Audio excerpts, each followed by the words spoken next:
Hello, everyone. This is the Paint the Town Red podcast, and I am your host, Chance Bowen. And today we have a really exciting guest. It's Andre Williams. Andre Williams, or Blade as I call him, has an awesome Instagram page where he exposes some of the things within Black culture and the double standards within the left leaning party. And I love to talk about these things. Now, Andre, you want to introduce yourself and maybe give your Instagram handle so people can reach out to you and follow you? Yes, I'm Andrea Williams. I'm on Instagram as Andrea Williams US. You can follow me there. Sometimes I'm on TikTok. I'm still on there, but they banned me so much. That's how I got my start. Banned me so much. So you have to really search me in there to find me. But yeah, you can follow me on those places. So Andre, what made you come to these conclusions? Because I will say your politics or your viewpoints, they seem to be a little bit, on the far right. Like Yeah. I kind of classify myself as being on the far right as well. People that see me on a regular basis in public and stuff, they go, "Wow, wow, you really said that." You kind Yeah. of fall down that exact same line. What kind of brought you to this conclusion? Well, I born and raised in Detroit, coming from a conservative family. My grandfather was the greatest influence in my life. He was like Superman for me.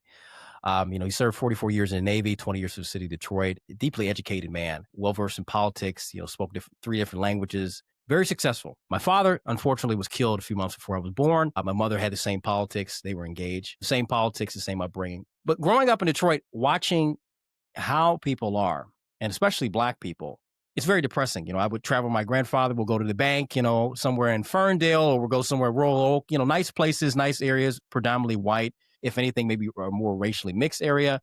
And people were different. And I come back to 7 Mile, I come back to Highland Park, and Black people are acting in a way that is just unbecoming of civilized individuals, or even unbecoming of what Black people should be. So growing up and seeing that was just very depressing. Having my grandfather in my ear, like, this is not functional. This is not good. We shouldn't live like this. And of course, being extremely interested in history and politics, I found myself to be very interested in World War II, which led me down a path of understanding the politics of that war, of that great conflict. And from there came both studying race and understanding that race is real. Race is something that is a part of one's identity. You cannot reject race. To reject race is to reject nature and reality. And from there, I found myself calling myself alt-right in the early days of the alt-right. Of course, that was a long time ago, 2015, 2016. But it was a little bit before Richard Spencer, if you're familiar with him, came along. It was more in the days of Jonathan Bowden. I don't know if you're familiar with him. They're very English man. I think he died in 2012, 2013. So I was very young, focusing on all this. I was always aware. I was aware during the crash of 2008 when it came to what happened on Wall Street. I was aware of what was going on in Ukraine in the early 2010s. I was aware of everything that was going on in the world. That's how my household was built. To be aware, to be informed, to look and observe things as they are, and to ponder on what things can be. That's something that exists within all of us Westerners and people who live in the United States. We always think of what is greater beyond us. And that's always been something deeply invested in me. So hopefully that explains much. That's interesting. Yeah, interesting perspective. I think there's a commonality between a lot of the people that, speak the way we speak and kind of talk about the things that we talk about. I think one of the core tenets is being kind of just upfront, honest, and just being men, right? We have our tribes. They want to, we want to protect our tribes, our children, our grandchildren, our culture, the way we look, our genetics, every aspect of who we are in reality based on logic. Whereas these people that run our nation and that run this new liberal West, they want us to deny the reality that we're different in any way. And they want us to deny the reality that we're even a group of people at all. Cambridge in the UK right now is not going to be teaching that the people who came to England during the, the early years of King George and stuff, I think it was like 1000 BC or whatever it was. Yeah. They're not going to teach that they were a subsect of like Anglo-Saxons or like Viking, Germanic descended people. They just want a blanket statement, say that they were just people. They don't want to designate them as a group of people. Because the person that was offended by this, this is a medieval teaching, was a Black person. I think she's from Jamaica, actually. And so she felt offended and not included in the history of England. And so she wrote a resignation. She got out of the board and she wrote a resignation letter saying this. So the rest of the people there, which are actually not white, even though their skin is white and they're not Christian, but they say they worship God, those people, if you catch my drift, I get your all drift. decided that the best answer was to instead just erase real history and who these people were in the textbooks of the College of Cambridge, and then it will spread to all the smaller colleges as well. This is, to me, this is disgusting because it's like, well, it's erasing our culture. It's erasing who we are as people. Like, I don't want to erase anybody's culture, Indian culture, African, doesn't matter. I don't want to erase it. I don't want those people to go extinct. I want them to have their own stuff, to have their own, to be able to flourish. But I also would like to preserve my own as well. And Mhm. that seems to be a problem on the left and surprisingly even on On the the right. right to say, who are supposed to be conservatives. Right. And that's the biggest problem, the destruction of one's identity. We're seeing this a lot across the West, because they've killed nationalism. They demonized nationalism. Nationalism is bad. Self-determination is bad. Well, it's good when it's, these people over here doing it, but it's bad when these people over here are doing it. It's like, fuck off. No, we can't have that. That's not how things are going to work. People have to be proud of where they come from, proud who they are, and express that in the most powerful way. Now, when it becomes something that's hostile to one's existence, and that's a question of, I would say, might makes right at the end of the day. Whoever has the greatest power in that conflict can win. But I don't think any white person today is trying to express themselves to destroy other people. It's more if they want to express themselves in the way that they see themselves and to promote their culture and their identity. What's wrong with that? And of course, if you grew up black, you've been told that white people expressing themselves leads to black people dying or other brown people dying. That's not true. Not true at all. I even say it is even true in history. People have always been proud. Everyone is always proud of where they come from. Some are more proud than others. Some have achievements they can throw up and say are greater than others. Not every culture and every people are equal. And that's not how God intended it. God intended for us to be, of course, created in the image. We're all human, but we're very different on a racial level, on a cultural level, and on an individual level. It's funny how these people would subscribe to the idea that, we are different as individuals. And they talk about this diversity. Yet they put it down when it comes to race, that each race is different and expresses something and brings something to the table, can bring something to the table based on what they will focus on. So hearing that is just disgusting. I mean, we've been seeing this go on for, I would say, last 50 years or so. The beginning of it started in the 1970s with trying to bring more and more people into the institutions, into the schools, into the workplace, which I think was good at the time for a second. But the long run is, of course, it's been disastrous. It's been disastrous for white people. It's been disastrous for black people. It's been disastrous across the West. So, and she's from Jamaica. It's like, listen, you're lucky. You should be very lucky. You're from Jamaica. You're lucky you weren't from like Trinidad. I can't even say it. You're lucky you're not from the Ivory Coast or some shit, Zimbabwe. Be lucky you're from Jamaica. Be grateful that you can live in England, be around these people, and to get an education far beyond all others. So these people are very entitled. I'm telling you, very entitled. Of course, she's a black woman. Of course, very entitled. But you mute it, Chance. You mute it. Yeah, you're muted. There we Sorry. go. There we go. My gardener's here, so I'm trying to avoid having you hearing him. Yeah, it's interesting. I always wonder, like, what has led us to having a immigration policy that includes almost every nation? Because, like I said, it's not like they're all coming from Africa or they're all coming from Europe. No, they're coming from everywhere that's not Africa and Europe. They're coming from India and Mexico, South America. And you go, why? Why does the immigration policy look like that? And then some will say, well, it's because our leaders want slave labor. They're of the 1%, of course, and they want to, instill slave labor. These people work a lot harder. They'll do it for less benefits and everything else. It's a lot cheaper to keep them employed. They'll show up to work more often than time because they're scared about, getting deported or, things like this. And you go, okay, well, that makes sense. And then there's another line of thinking, which is like, no, they're deliberately doing this, just like Kellergy said, right, during or post World War II. And they're Mhm. deliberately doing this to water our race down, to take our sovereignty away, to make it to where America means nothing. When you're American, there's nothing that means you're American. America used to mean that you have liberty and justice and you're under God, all these things, all these ideas. Now it just means nothing. Just if you were Yeah. born here or if you can make it over here and get your paperwork done, and you're American, you're granted Mhm. status. And that has seeped us of our sovereignty. China just did a press release the other day. I forget who it was. It was either in the financial sector or somewhere else. And they said their plan is not to actually conquer the West. Their plan is actually just to be patient and watch the West as it fades away because we're literally destroying ourselves. They think demographic change will make about that we lose our sovereignty and thus lose our power and our country will just fall be a civil war, is what they actually think. By 2050 is what they predict. Mhm. Well, and it's sad because I think we're moving beyond, of course, the nation state. The nations will rule continents. It's more of I would say one nation upon a continent is going to be dominant. It's going to be a civilizational state. China's a civilizational state. I think the Russians will be a civilizational state. I think the United States is a civilizational state. We run all the Western world. I think the Chinese they'll be, of course, contesting that in the Pacific. The Russians will probably contest that in Europe, all the way down to crossing into the Sinai Desert. We'll see what happens. But I think that's the direction we're going. When we look at the people that we're bringing over, of course, we've been bringing people over since the 1965 Immigration Act. We used to in this country. The 1924 Immigration Act was, people who were culturally compatible with the nation. They had, some connection or some semblance that they will be a lot easier to assimilate into the country. Today, now, we don't have that. And I hate to bring this up because, of course, he's passed away, but this is something that always bothered me about Charlie Kirk. May he rest in peace. I remember him saying this years ago, that America's an idea. America's not an idea.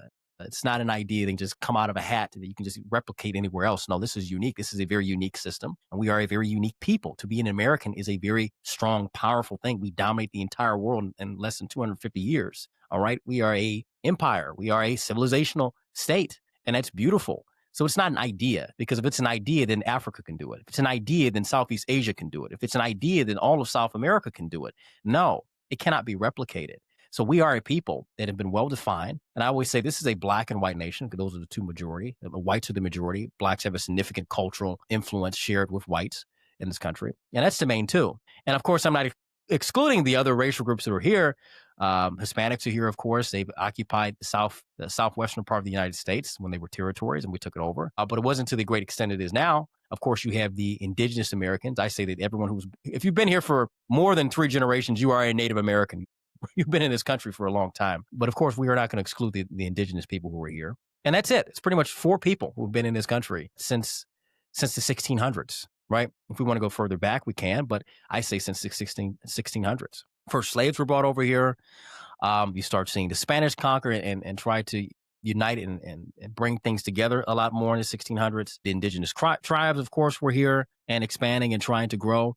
They failed in doing that. And of course, we don't want to see that happen in this country. But if we continue to move in this direction where we can bring the third world over into our country, we're not focusing and solidifying what an American is. It's not something that can be obtained by a piece of paper or subscribing to OnlyFans or liking Big Macs. It's something that's passed down through the generations. Like I said, I think it takes 3 generations to make an American. It just doesn't come with ease. It's something that is like diamonds. It's pressure. It's sacrifice. It's time. It's consistency. All these people are coming to our country. What are they sacrificing for us? We have sacrificed so much in this country to make it what it is. We fought each other.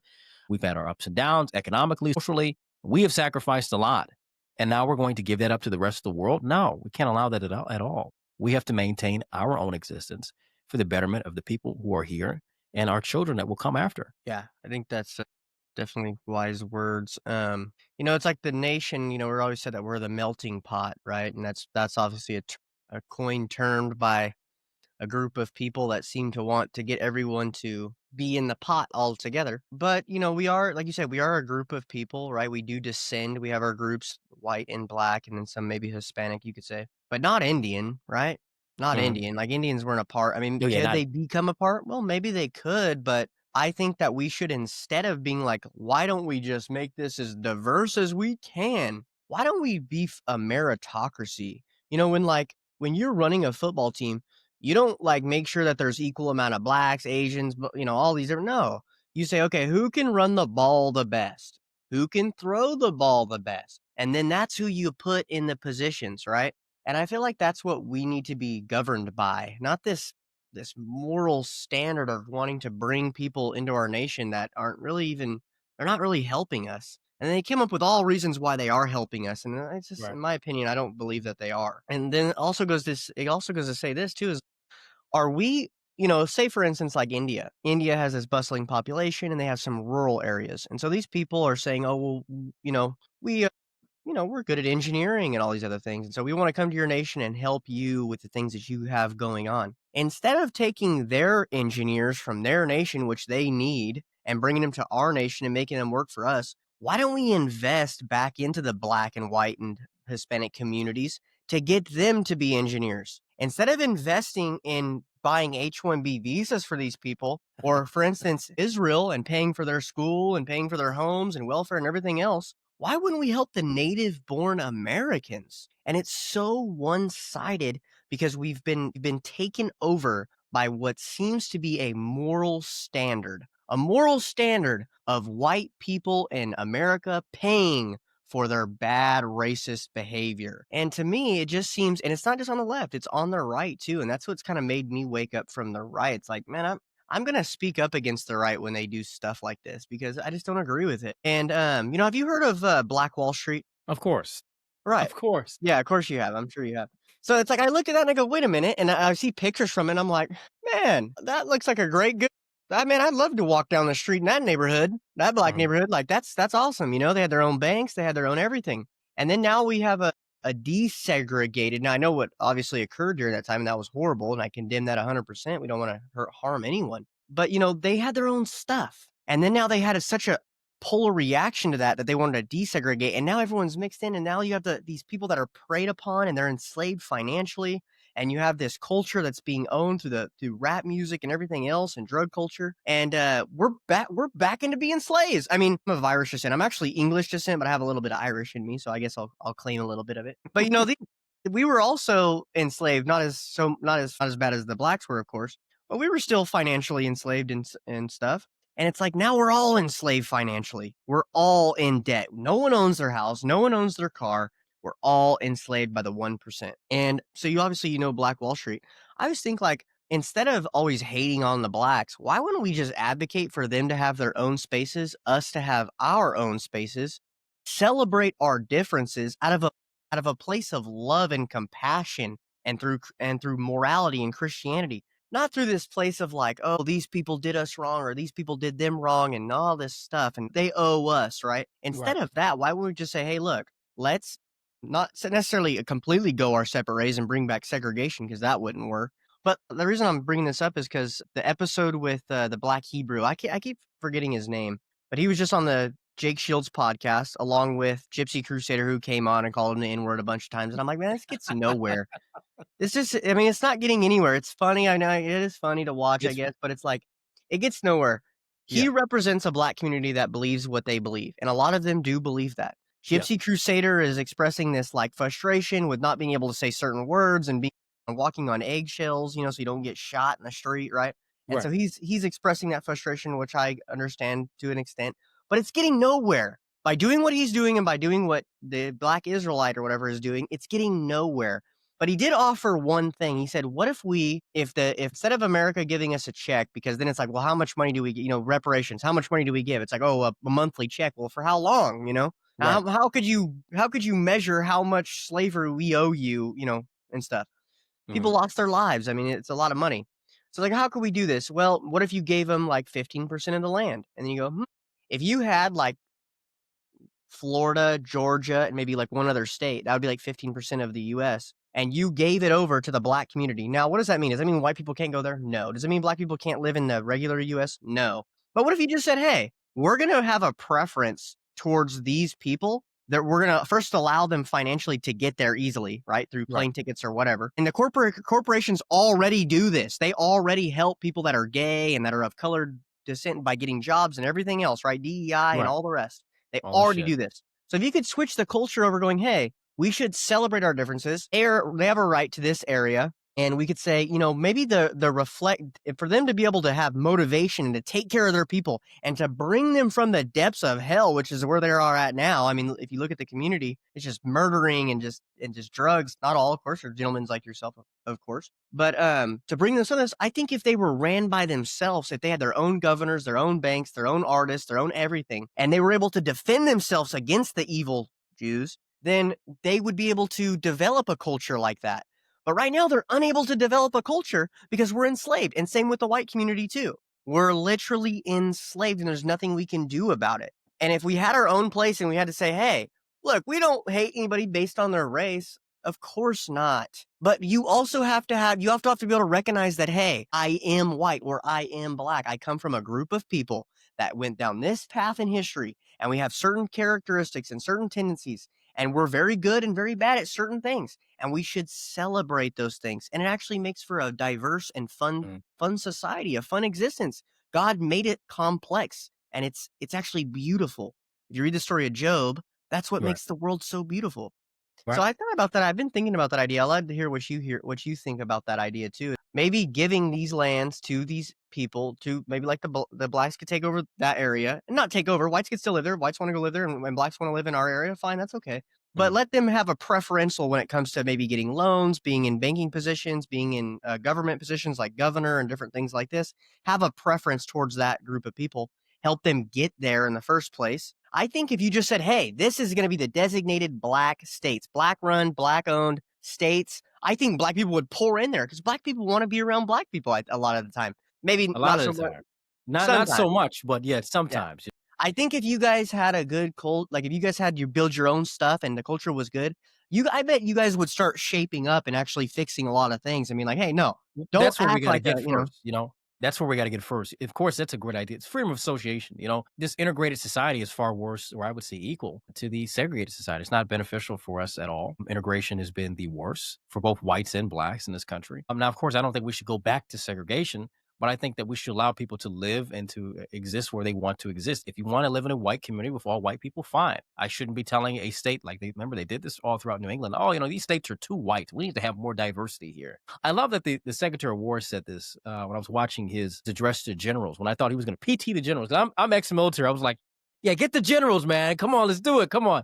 But he said it is not our diversity which strengthens us; it's our unity, and that's what's better. You know, diversity. We don't win wars on diversity. We win wars on when we are unified behind an idea, behind a belief greater than ourselves, united behind our way of life, and maintain that way of life, and making sure that it goes further beyond us. That is what makes us great. That is what has taken us further, not our diversity. Our diversity is killing us. The fact that we push diversity is destroying our entire nation, our entire civilizational state. We cannot survive on diversity. We have never survived on diversity. So that's something we need to come to a realization. We need to come to the realization that people are different and unique in their own way, but is what we contribute to this grand collective that we're part of that makes it powerful. That's what we're missing.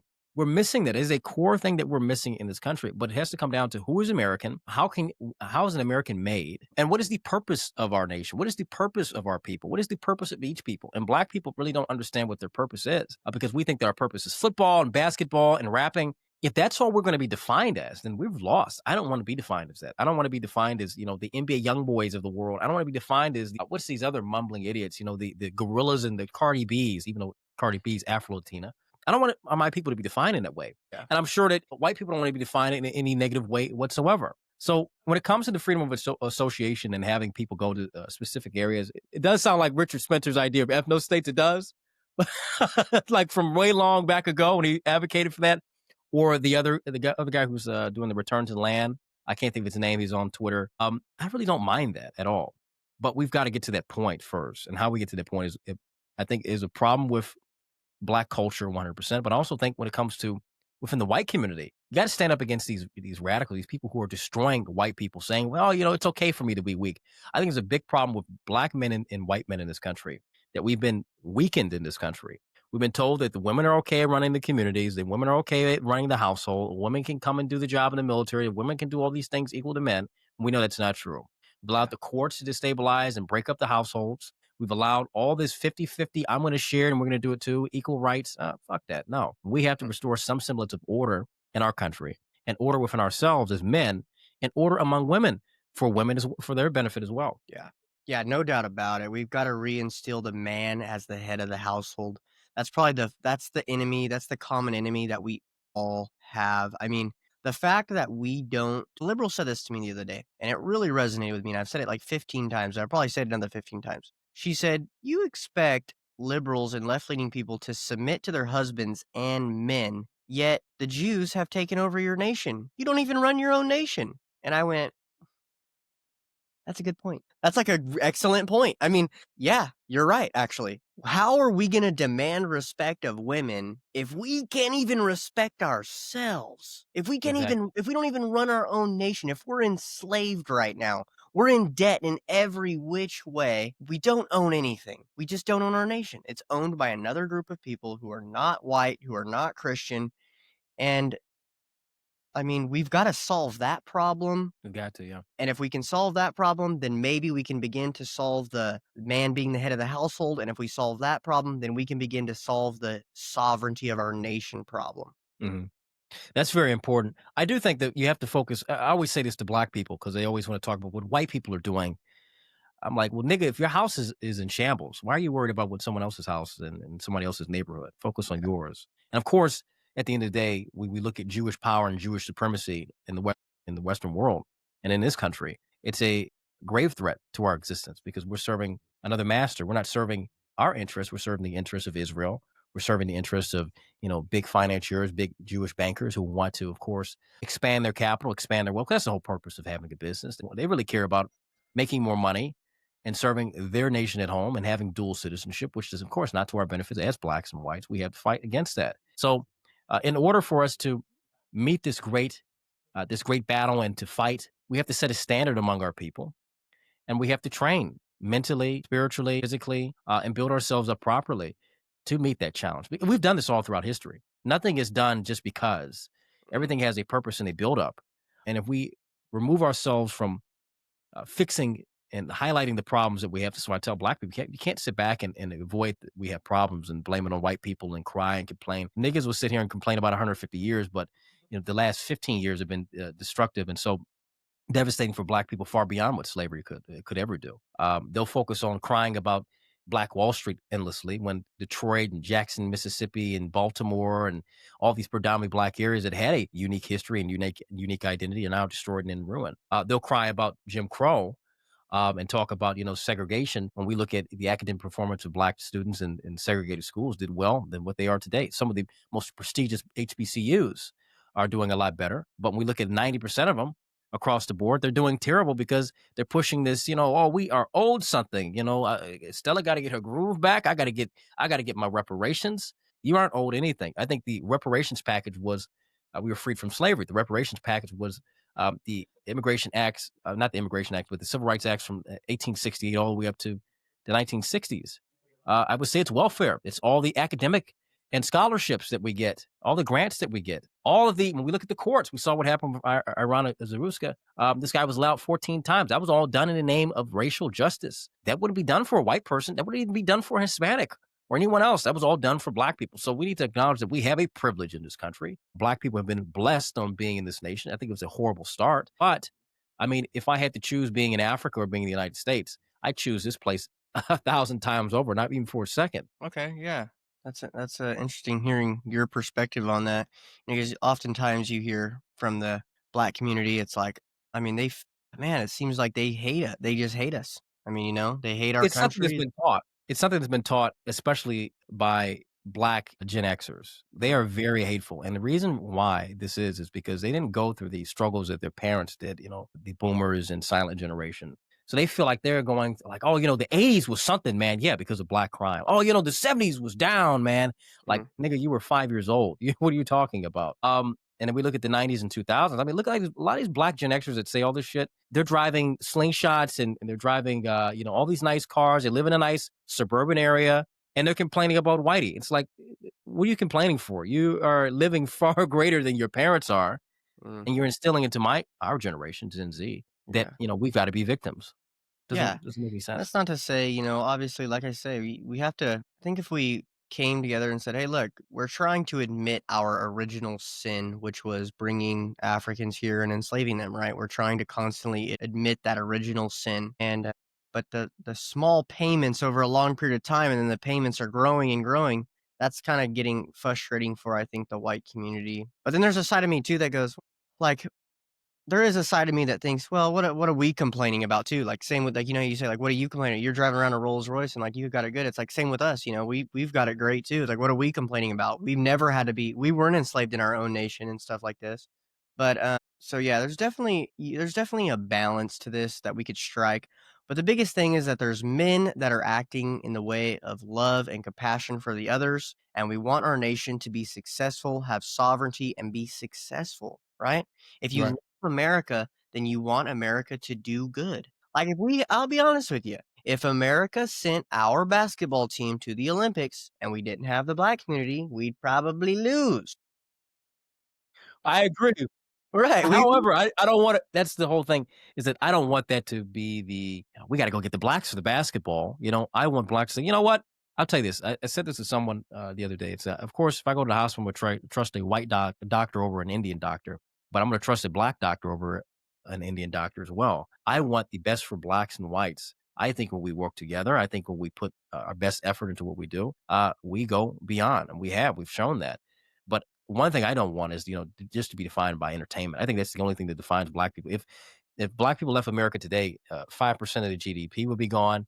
Maybe 3 million businesses, and then sports and entertainment would be gone, and a few cities would be empty. That is not a lot when you look at it. It'll be like, oh wow, where all the black people go, but really nothing would change if all the white people left America. And like I said, I don't do this because like I have like this amazing love for white people, like they claim. I'm acknowledging reality for what it is and how things are. If white people left America, that's what I think the white population's at 60% in this country today. That's a huge 95% of the businesses would be gone. 90% of the doctors, 90% of the police, fire, almost everything that is functional and strategic and important to our society will be gone. And that's just the reality. So we can't sit back and act like, oh, the white people just need to submit and give us this and give us that. Work for what you want, work for what you need. This is something that is fundamental to everyone, but black people want to ignore that and reject it because we're on this revenge crusade for slavery and for yeah. Jim Crow. Yeah, and just like you said, they're being taught this from we know who, and then on the white side, we're taught to hate ourselves and let everybody come in and just flood our nation. So the men, I think, yeah, maybe it's the men need to take back control and go, hey, we got to make this work. It's kind of interesting too. It does go back to like the men got to get back into power, definitely, because if you notice, like, I don't know, I played football when I was in high school, I wrestled, and, like, Yeah. there's always blacks and whites playing together constantly, Right. and, like, we're saying racial jokes to each other, and it's fine, nobody goes to PR firms and gets one of each other fired, but you have Right. these, like, in the office setting where there's a bunch of these females going around trying to get people fired and for saying this one little thing. I know I got in trouble one time because I was like, this one girl was in her office, and I go, "Oh, your mom let you drive her car, huh?" And she goes, "No, she dropped me off." And I said, "Oh, I noticed that the rims were all scratched to hell, so I figured she let you drive." And she's like, "Are you saying women can't drive?" And I'm like, "No, I'm saying you can't drive." I would say, yes, I'm saying that you can't fucking drive. I will definitely would say it, but Yeah, we and know. so she was all mad about that, and she, like, told everybody, and they were gonna, like, I didn't get in too much trouble because luckily it wasn't, like, that type of structure, but I was thinking about it, like, "Man, you could literally get fired for saying stuff like that," but then they can say whatever they want as you being a man, they can say whatever you want. Literally, Yeah. it's just they can say whatever they want, and it's fine, they can do it all day long. Are you familiar with the T app? Are you familiar with that? That's been going around. So No, the what's the T app Tia? is so this is an app that's been created for women. Only women can get on it, and they talk about men and their dating life, men that they see at work, and they go around putting whatever they want about men. They talk and say whatever the hell they want about it. I've seen a few guys I serve with. I'm glad my wife looked me up and a few other friends. They looked me up like, "Are you on there?" I'm like, "Oh, hell no, I better not be on there." But I looked at buddies I serve with or people I work with. I'm like, why the fuck are they on the T app? Why are they being roasted and said that, they're not good men or whatever. And it's because of like the smallest shit. Oh, he didn't buy me drinks at the club. Bitch, come on. Kick rocks. Are you serious? Oh, he didn't take me to Giovanni's expensive $200 meal restaurant. He took me to the Cheesecake Factory. He took me to the park. Women have a lot of control in society, and they create these little hubs and they get together. And now they're communicating like bugs on this app. Like, hey, don't talk to this dude because he's not going to take you to Giuliani's, right? He's going to take you to Roosevelt Park, which is, who says you're deserving of $100 meal anyway, Susan? I'm being honest. Especially, we look at how women are in our age. Who says a lot of you are worth a $50 meal? Some of y'all ain't even worth $10. Y'all ain't even worth the gas at this point. So you should be lucky that some of us are saying anything. I'm going to be honest. I may not be the prettiest cook in the box, but some of y'all should be very lucky that someone said something at all. Yeah, it's true, man. They're out of hand. Women today are out of hand. Right now, okay, so I was a part of I'm in politics. I'm a political consultant. Oh, I wow. worked in politics for 3 years. I was a consultant for my local party, the Kern County Young Republicans. I'm from the Kern County area, and I Mhm. was the vice chair for the Young Republicans. Okay, I knocked, and here it gets 100 degrees out during the summer, even 115 at times. I knocked on doors every year. I organized. I worked my butt off, working for free a lot of the time, a lot of volunteer work, long hours. staying up late, all these different things, and organizing events. I was the vice chair for the Young Republicans. I started my podcast. I started talking about saying jokes, like we do, and stuff like that, and giving my opinion when it comes to the racial question and the Jewish question. And now the Republican Party has used this against me as ammunition to cancel me. Not the Mm. Democrats, the Republicans. And so they've ousted me from the Young Republicans, from the Central Committee, and from other groups that I'm involved in. And they did this because this is kind of the side of the white community that I despise. They're so pretentious. It's like they have no ability to see that, hey, there's blue collar guys out there that are working hard. They're sitting down with their families. They're at the dinner table. Jokes are exchanged. We're having a good time. It's not so pins and needle all the time. Whereas they're so pretentious and they're so of this way of being, which is so like high up. They're here and everyone else is down here, that if you say a joke, they literally expelled me. One of the things I said that they expelled me for is some feminist lady was posting with like armpit hair, right? Yeah. And I commented on her post. She was saying something really radical. I say, "Oh my gosh, women just got the right to wear pants in the 90s. We gave them the right to vote, and now they're voting to invade our nation after men have spent thousands of years dying defending it." Because it was talking about voting, or Democrats voting for like immigration policy and stuff. I was like, they're voting to pretty much invade our own nation with different people after we spent thousands of years of fighting. They can't vote. They can't even drive, is what I said, something of that nature. And they use that. And the men within my party, too, not women, men who are white, who are Republican, are the ones who brought that to me. And they were appalled. I mean, if you saw them, you would be like, "Oh, how are you so offended by this? Like, it's a joke." I wrote a comment on Instagram. I don't even mean that. It was a joke. Like, I'm not saying, and they were like so appalled. Even one of them said this. They said, "Chance, I have a $10,000 check that I want to write to the Republican Party, but I'm not going to do that if you're on the board." And I was like, "Take your $10,000 and shove it up your butt. I don't care about $10,000. This isn't about money for me. This is about saving my nation, and this is about speaking my mind and doing what I know needs to be done." The blue collared people think that you have no connection with them because of the way you are. You're pretentious and you think you're above everybody. Stop doing that. And they Class. doubled down on it, actually. And now I'm Yeah. canceled. I can't even, I'm the one doing all the work. I'm the one doing pretty much everything. I'm the younger person on the scene that's trying to come up and do things, and they've canceled me, and now I have to work against my own party just to get involved. This is a class thing that we have, and it's something that exists within the black community. It's class and colorism that exists within the black community. If you're a lighter skin or even darker skin, there's a lot of things that are said about you. If you're light skin, you're close to white, so they of course demonize you. If you're dark skin, they look at you as dirty. It's a lot of shit going on. Of course, there's similar things going on in the white community as well, but it's not, of course, is as aggressive as it is with blacks. But I totally get that. Yeah.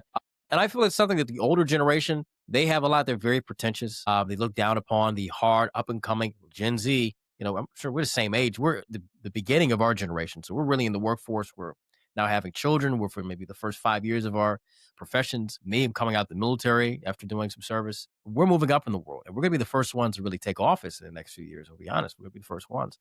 So boomers, you need to boomers, you need to watch out. You guys are going out the door because we have the retirement homes right now. So they're kind of shutting the fuck up a little bit. Yeah. But Gen X, you really need to watch out. We're coming for you, all right? Dave the Pillow is coming. The pillows and the jello is not going to be safe, all right? I'm telling you. So Yeah, it's kind of I crazy really get because it. Yeah. it's kind of crazy. There is people within our generation, though, that are like, the boomer generation's in power. So they'll kind of like do whatever they can to kiss their butt, even if like Yeah. it's cancel people like me. But I'm like, okay, keep doing that. Go ahead. But you're going to be known as the coward in a few years. I guarantee it. That's what I actually told them. And now you're getting cases where like right now, so like within the Young Republicans, same group I was a part of, but in the California area in Kern County, they're right now, the Young Republicans in Nevada, New York, and Kansas are in trouble right now because a group message. Are you familiar with Group what message. happened? Yeah, I saw the group message. Yeah. It was Gavin Wax that sold out. I want to say that. And Nick said something about this on his Twitter. Never liked Gavin Wax. I remember a few years ago, I had some buddies who interviewed him on a podcast. Never really cared for Gavin Wax. Just going to be honest. Yeah. And not surprisingly, he sold out. So he's going to be labeled as a coward. Yeah. and should be labeled as a coward and should be completely excommunicated from any right wing circle, anything at all, forever. Banish Yeah. this motherfucker to the underworld. I'm going to Yeah. say that because we have a lot of snakes like this in the right, a lot of snakes. And the funny thing is he's an Italian Jew, so kind of fits his demographic, his profile. Mhm. We have a lot of snakes. We have a lot of weak people on the right. And I've said this for years. We need to strengthen ourselves because the left, they're willing to get their hands dirty. I've spent the last year before I started doing content on TikTok and on Instagram. I was going to political protests. I went to the RNC. Really not too much action there. But I went to the DNC and I went to, of course, the inauguration. And my focus was to go challenge the left, go into the crowds and, take a megaphone and challenge, disrupt their shit. How many right-wing people are doing that? There's a few groups I can mention that are doing that, but of course they're not optical. They're not That's awesome. acceptable in the mainstream. Yeah. How many people on the right are willing to do that? I love that people are doing the college campus stuff and great, but let's get these guys on the ground and say like, hey, we're here and here's what we believe. Let's Yeah. do some protests ourselves. Let's Yeah. start doing some marching around ourselves and of Let's course in the see optical way. let's see who the real men are. This Yeah. weekend, there's a No Kings protest. I think it's on Saturday. Oh, Get hell your yeah. camera out, get a microphone, and start interviewing these people and expose them for the cowards, the traitors, and the disgusting minds that they have. Go expose them. That's how we beat them. We don't beat them by sitting at home doing absolutely nothing. No, go out there and do it. You want to fight? That's a good way to go and fight. Not physically fight. Yeah, Never of course. endorse that. Just mentally. It's the 17th. Is it? I think is it? Oh, it's Listen, tomorrow. I thought it was on it's Saturday. tomorrow. Okay. I'm down to do it. Because I did it here in Detroit at Clark Park. I got a few articles written on me from it. Nice. I love doing that kind of stuff. Don't have any fear. If you get punched, you get punched. The worst thing happens, you get killed. And then hopefully we'll remember your name. But you have to go out there and do it. You have You to want to go out fight for there your and do nation? something. Yeah. My ancestors, I come from a straight direct line to the Revolutionary War. Okay, my ancestors did. We fought in every single war.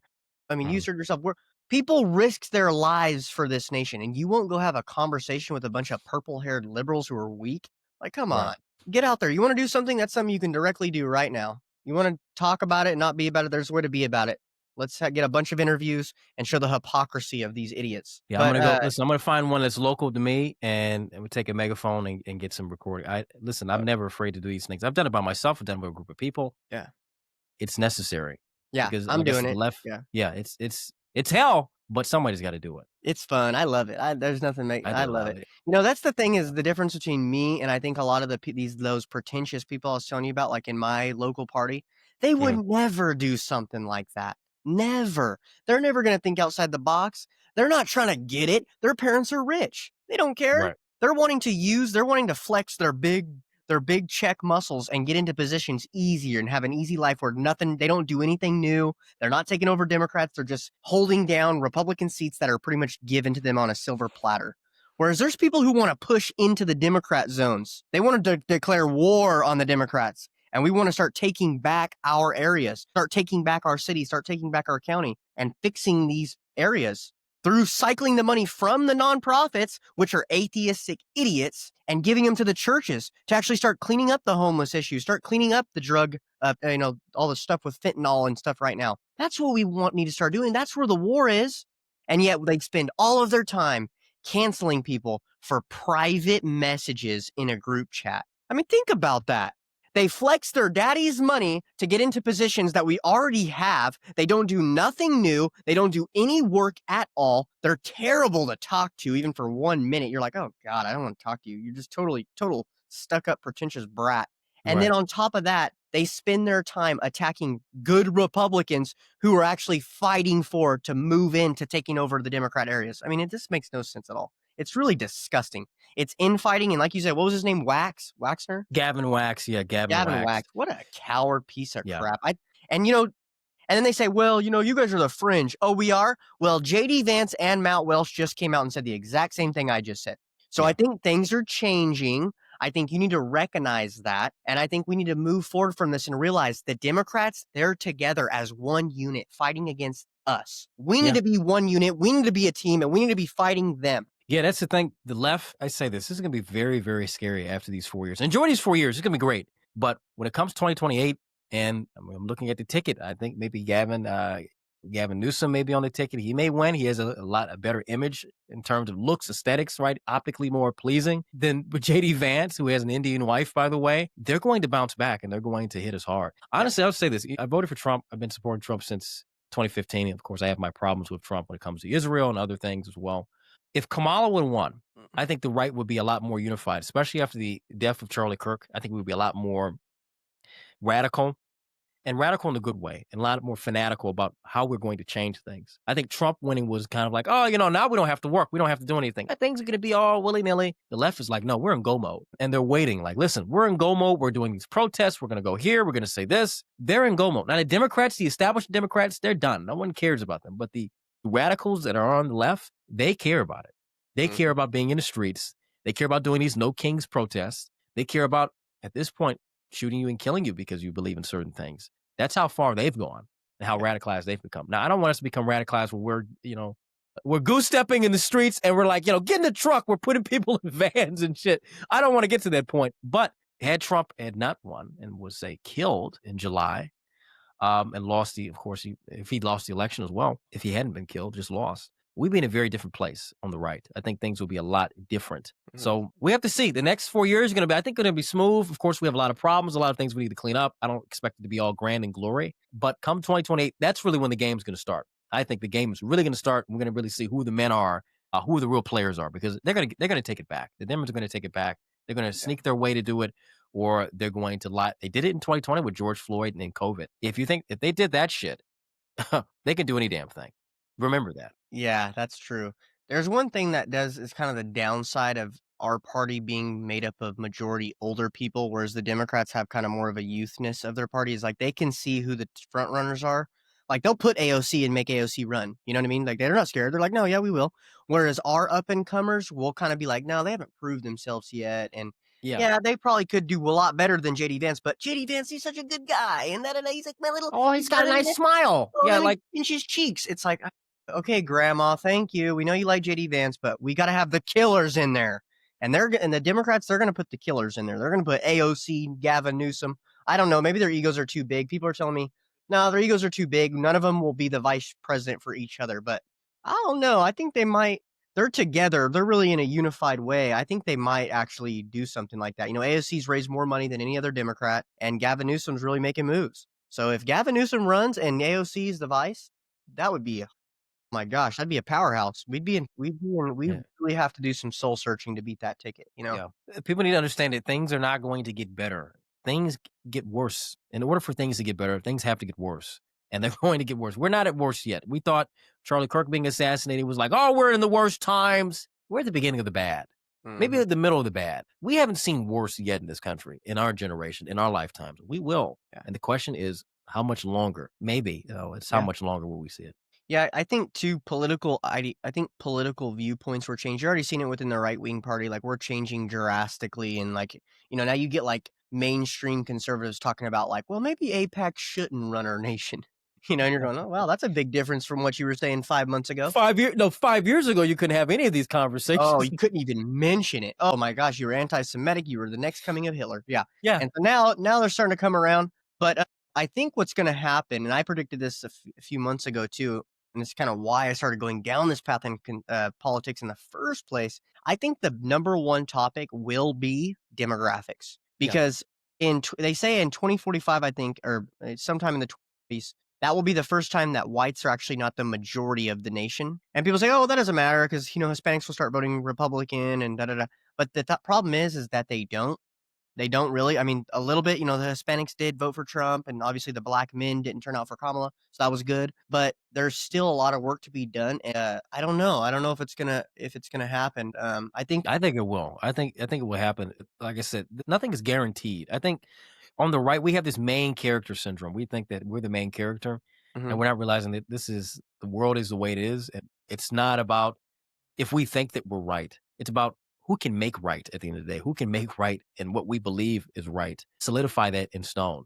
And that's power. That's manpower. That's the level of fanaticism that we have. That's all determined on so many different factors. No one is guaranteed a victory in this world. We're not guaranteed anything other than a blanket when we're born and a coffin when we're dead. So we have to remember that and understand that things aren't always going to go our way, and they can go south like really fast. I think the Democrats understand that now. I think the left understands it now. We are Yeah. yet to understand that. I think 2020 was kind of that, but not in the way that we really need to understand. Yeah.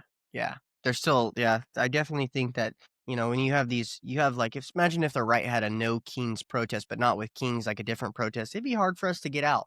We don't get they're very motivated right now. And all around the nation they're coming out in droves. So that will probably translate to the midterms. I guess we'll find out in the midterms, what's gonna happen. But yeah, it's I think you are onto something about that. Yeah, we're on the right, we still have for me, I always think about, like, what's bad to me is, like, abortion, right? Like, there's a ton of people dying, like, I think the thing the other day said 25% of Gen Z is missing because of abortion, and if Right. you look at, like, the vaccines and you look at the poisons and plastics and stuff, like, I mean, they're not blatantly just shooting us in the street, right? What they're doing now is they're killing us slowly. So it's hard to, like, put it put your thumb on it.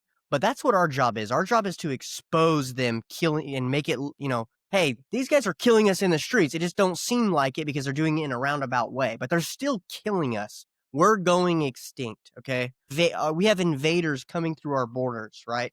And we've got to stop that. And we've got to benefit the native people that are here. Some policies that you probably know about from a person during World War II, which everyone seems to want to demonize. He had loans that were given out to the families that were able to produce kids. And then if they'd produce kids, they'd relinquish some of the loan. If they had 4 kids, it would relinquish the loan entirely. This would Yep. help them buy a house and give them their car. That would allow the moms to come home, take care of the kids. Your kids would stop being raised by the state. They'd be less brainwashed, more intelligent. Our youth would be better. It would take a while, it'd probably cost a lot, and it would be an investment, but it's an investment in our own people. That's where our focus needs to go is shifting our focus to our own people. Not because of race alone, but it is because of demographics. It's from inheritance. The 1% doesn't want us to inherit things, and that's why they make up these lies about race is nothing and no differences in people at all and doesn't matter. Just let's Right. all just mix and just come on together because they So don't you want don't you to claim have your your birthright. inheritance. Yeah, they don't want you to claim your birthright. They don't want you to fight for what is yours and what has been passed down. And this was promised to me 3,000 years ago. They don't want you to believe in Oh, and that. by the way, they're allowed to have their inheritance and they're allowed to fight for what their people are. And Jewish is Exactly. literally the only state in the West that's an ethnically pure state. There are no Yep. DNA testing. If you're Jewish, you get to be in the government. If you're not, you don't. It's simple as that. They are a ethnically pure state. And they're not even Jewish, really. I mean, right? That's the funny part, you know. We hear about all, nationalism is bad and identitarianism is horrible, but Jews practice it so much. They're very extremely identitarian and extremely nationalistic. But it's bad for everyone else. It's bad for the goy. It's bad for the goyim. They can't have it. Well, Andre, it's been a pleasure. Thank you so much for coming on. We're coming up on an hour right now. I usually try to keep it about an hour long because Mhm. I don't know. I don't know if anybody listens. I know Joe Rogan and them do like 3 hours, but I'm like, man, I don't Yeah, even they know how took they three do that. hours. That's crazy. I used to do it a long time ago. Yeah. I need to get back into streaming. It takes a lot. It was very draining, and I was doing it when I was in the military. So I would get off, at 2000 and then come home and do a show Yeah. for 3 or 4 hours and then wake back up at 03 or 04. That was hell. I did that for about a year and a half. Fucking miserable. But Yeah. you do a fantastic job. I love what you're doing, man. Your content's fantastic. I want you to grow. We need more people like yourself who are hard hitters, who are honest, who are authentic. We need this because things are changing, but they're not going to change just because we want it to. They're going to change with good men, strong men who are willing to say what is necessary and do what is necessary for us at the end of the day. Hey, thank you so much. Yeah, same goes to you, man. We need to stick together. The black and the white community, there's a tendency to go, no, whites are evil. No, the blacks are evil. But it's like, no, we need to stick together. We're American, like you said, and there's Mm, nothing that can really change that. We need to mm. stick together. We need to fight for a similar cause, which is our sovereignty as a nation, as a people. Okay. And yes, different people, but we are both American, and that's what we need to fight for. And we need to defend our borders and make the women get back in the kitchen. Fucking A. Hell yeah. Just kidding. Just kidding. If you're over 70 and you're watching this, I don't think all Jews are bad, okay? Of course, but we don't think that all Jews are bad, but we have to call out. It goes back to this, not every Muslim is a terrorist, but a good majority of terrorists happen to be Muslim. Not every, school shooter is white, but every majority of school shooters are white. Same thing. Not every black person is. What's the guy who stabbed a white woman on the train, whatever his name was? But I mean, majority of black people are criminals. I mean, we have to figure these things out. Stereotypes exist for a reason. Don't fall into them. Go Yeah. against them. Yep. Well, thanks so much, Andre. This is the Paint the Town Red podcast. We hope you guys have a wonderful week. Today is Thursday. We are going to be going live on Friday at 7 p.m. Andre, are you busy? I'll be busy Friday. Yeah, I'll be Okay. busy. I'm All gonna be right. at the No Kings protest here in Detroit. It's from 3 to 5. I'll post some content on my page. If I get punched, I get stabbed. Hey, it's nice knowing you guys. It's been a great show. Awesome. I'm going to post with you. Okay. Awesome. Have a good one, guys. Thank you.